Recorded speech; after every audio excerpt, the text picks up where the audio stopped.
Бишкек шаарынын четиндеги Орок айылында Борбор Азиядагы эң ири үй бүлөлүк эс алуу жана оюн зоок парк ишке кирди. Ачылыш аземине президент Садыр Жапаров катышып, шаардыктарды эгемендүүлүктүн 34 жылдыгы менен куттуктады. Мамлекет башчы жашоо сапатын жакшыртууга багытталган ири социалдык долбоорлор өлкөдө мындан ары да ишке аша берерин белгиледи. Калабыздын урматтуу тургундары, бүгүнкү иш-чарага катышып жаткан кадырлуу меймандар, кубанычтары койнуна батпай турган сүйүктүү балдарым, кыздарым, биз саналуу күндөрдөн кийин Кыргыз Республикасынын көз карандыстык күнүн белгилейбиз. Бул эгемендик майрамы эң ыйык баарынан улук майрам, кымбат күн. Бүгүн биз ошол эң чоң майрамыбызды белгилөөнүн алдында Евразия оюн зоок паркын ачып жатабыз. Жаңы Кыргызстандын жаркын келечеги, үмүт тилеги бул биздин балдарыбыз.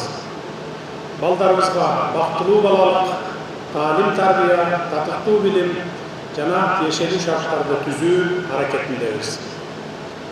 Бүгүнкү ачып жаткан паркыбыз ошол максаттарыбыздын бир бөлүгү. Шундан улам келе жаткан эгемендик майрамы жана анын урматына Евразия паркынын ачылышы менен баарыңыздарды чын дилимден куттуктайм.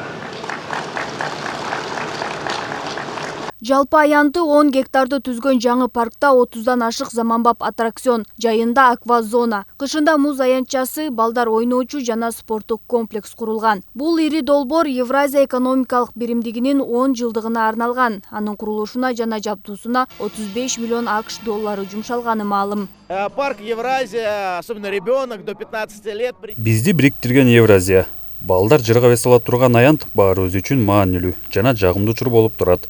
Ушунча аракет менен курулган борбордо жалаң гана балдардын күлкүсү жаңырып турсун. Паркка кирүү акысыз, коноктордун агымын электрондук кезек системасы жөнгө салат. Жаңы эс алуу жайы жыл бою иштеп 300дөн ашуун адамды жумуш менен камсыз кылууда. Коопсуздукту камсыздоо үчүн видео көзөмөл, күзөт кызматы, милиция посту жана медициналык пункт каралган. Мобилдик тиркемеде жаңылыктар бөлмөсү бар. Жаңылыктар бөлмөдө паркта эмне мероприятиялар бар, иш-чаралар болорун бүт баарын ошол жакта жарыялап турабыз. Жана ошондой эле тиркеменин ичинде парктын картасы болот. Картадан кайсы аттракцион кайсы жерде турганын билип алса болот. Ачылыш аземи концерттик программа менен коштолуп, жергиликтүү жана коңшу өлкөлөрдөн келген эстрада жылдыздары элге майрамдык маанай тартуулады. Эми Евразия эс алуу жайы 1-сентябрдан тартып туруктуу график менен иштей баштайт.